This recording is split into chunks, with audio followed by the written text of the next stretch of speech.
thème dont on discute à présent dans Smart Bourse à la mi-journée, c'est le thème de la reflation et le thème budgétaire américain. Laetitia Baldeschi est avec nous par téléphone, directrice des études et de la stratégie de CPR Asset Management. Bonjour et bienvenue Laetitia. Merci beaucoup d'être avec nous. Oui, le risque d'en faire beaucoup trop, c'est le risque qui est mis sur la table par quelques économistes de renom qui alimentent le débat financier, le débat économique en ce moment. Olivier Blanchard, Larry Summers estiment que oui, s'il y avait un risque à en faire trop peu, il y a également un risque en face d'en faire beaucoup trop sur le front de la stimulation budgétaire aux États-Unis. C'est le point qui est soulevé par ces deux économistes, alors que le marché, Laetitia, est en train d'essayer de jauger la perspective d'inflation qu'on peut avoir à travers le rebond de l'économie américaine. Comment vous regardez ce sujet budgétaire aux États-Unis aujourd'hui, Laetitia ? Effectivement, Grégoire, il y a beaucoup d'interrogations aujourd'hui, surtout quand on regarde les masses en jeu. On parle de donc ce nouveau projet de soutien budgétaire, 1 900 milliards de dollars, c'est quand même 9 points de PIB. Ça viendra s'ajouter aux 600 milliards votés, 900 milliards votés il y a quelques semaines seulement, et donc on se retrouve avec un impact budgétaire assez fort qui va soutenir l'économie américaine. Et c'est vrai qu'il y a une concomitance entre cette discussion budgétaire, une relative amélioration de la situation sanitaire que l'on voit à peu près partout dans le monde, la progression de la vaccination. Donc tout ceci, des enquêtes de conjoncture plutôt assez bonnes aux États-Unis, et donc tout ceci vient alimenter la discussion sur le fait que est-ce finalement autant nécessaire que cela de stimuler cette économie américaine à ce moment-là de la reprise, de la dynamique de reprise. Pour autant, il nous semble qu'il y a quand même beaucoup d'éléments encore d'incertitude dans cette dynamique de reprise américaine, et c'est notamment le comportement des ménages. Il faut bien voir que s'il n'y a pas ce plan budgétaire, la plupart des allocations, des aides aux chômeurs prennent fin courant mars, et donc il y aurait une baisse de revenus non négligeable, notamment pour les plus bas revenus, donc les personnes qui ont perdu leur emploi, qui travaillaient dans des emplois peu qualifiés. Donc tout ceci aurait un impact très négatif sur la consommation et donc sur la croissance américaine. Donc je crois qu'il faut faire attention. Il y a besoin d'un stimulus notamment pour accompagner la reprise du marché du travail. N'oublions pas qu'il y a toujours 9,9 millions de chômeurs aux États-Unis. Donc c'est quand même un poids, et c'est quelque chose qu'il faut garder en tête. Certains rappellent qu'il faut encore plus soutenir l'emploi que se préoccuper aujourd'hui de l'inflation. Et puis on sait, quand on regarde les années récentes, ce qui s'est passé depuis la grande crise, l'évolution de l'inflation, notamment par exemple au Japon, qu'il est finalement un peu plus facile de lutter contre un peu trop d'inflation que passer d'inflation. Remettre de l'inflation, c'est toujours beaucoup plus compliqué, on le voit bien.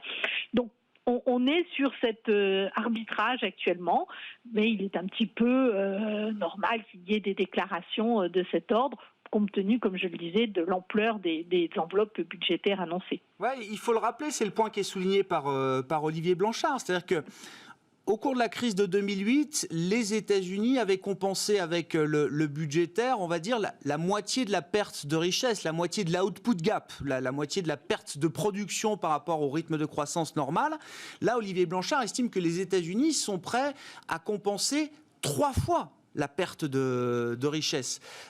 Et c'est vrai que la situation devient très différente quand on regarde les choses avec ces grandes masses en tête, Laetitia.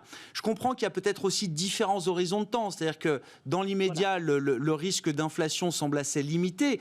Est-ce qu'à terme, il y a un risque non plus de surchauffe, mais d'allumer le feu, comme le dit Olivier Blanchard? Si c'est une surchauffe gentille qui permet d'avoir un peu plus d'inflation, de gérer peut-être l'endettement des États, tout le monde est très confortable avec cette idée, mais on sait que c'est un processus qui n'est pas forcément linéaire.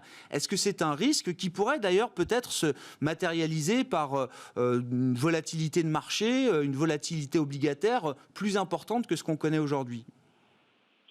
Effectivement, hein, je pense qu'il y a un vrai problème d'horizon, comme vous le signaliez.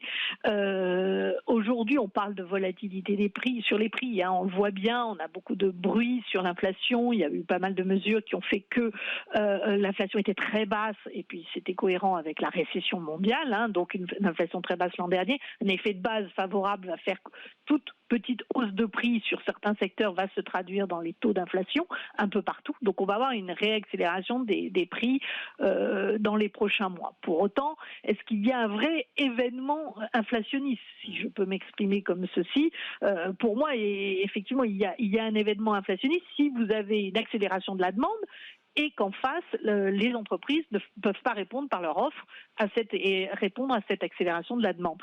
Pour le moment, on n'en est pas là.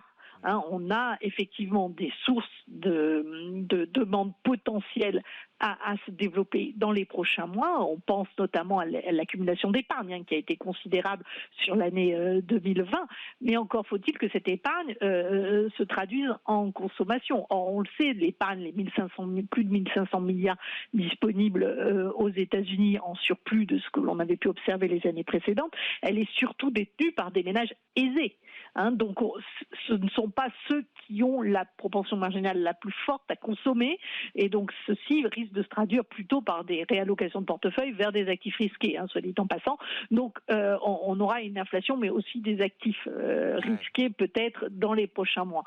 Mais en l'occurrence, voilà, il faut faire attention. On a un processus de redémarrage. Comme je le disais, il ne faut pas cette situation du marché de l'emploi qui est encore loin d'être normalisée. Donc même s'il y a beaucoup de stimuli aujourd'hui, on en a besoin aussi. Hein, et on se rappelle, effectivement, Larry Summers dans sa tribune au Washington Post ce week-end rappelait l'importance du stimulus de 2021 par rapport à celui de 2009, mais peut-être qu'en 2009, justement, on n'en avait pas fait assez.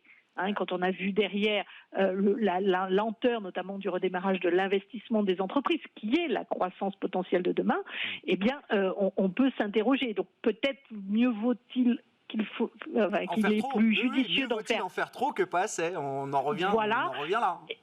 On en revient là. Et puis, comme disait Madame Yellen, et elle connaît bien la question, ou Monsieur Krugman, eh bien, la Fed est là. La Fed pourra réagir et prendre des mesures pour limiter l'accélération de l'inflation, si d'aventure celle-ci accélérait au-delà de ce qui est tolérable par la Banque centrale. Avant peut-être de reparler d'un scénario très inflationniste, si on reste dans l'idée d'une reflation, Laetitia, et qu'on prend comme mesure peut-être les taux longs américains, on a vu 1,20 je crois sur le 10 ans américain. Est-ce que c'est déjà un niveau correct par rapport à l'état de l'économie ou de ce que les marchés peuvent projeter sur l'économie américaine? Est-ce qu'on peut envisager des niveaux beaucoup plus élevés encore? Bien, écoutez, nous, c'est vrai que dans un scénario de reprise graduelle, nous étions plutôt à la hausse des taux longs américains. On envisageait un 25 pour la fin du mois pour le mois de fin mars, début avril, hein, dans nos scénarios, dans le cadre de nos scénarios à 3 mois. Donc, vous voyez, on est sur cette tendance de lente reflation, de normalisation, si on peut dire, des taux longs américains. Effectivement, vous connaissez la réactivité comme moi des investisseurs de marché, il y aura peut-être des surréactions à court terme, mais pour autant il ne nous semble pas qu'il y ait possiblement un vrai sell-off sur le marché obligataire, et en tout cas les banques centrales feraient tout pour l'éviter, tant que, comme je le disais, la situation n'est pas normalisée, notamment sur le marché de l'emploi.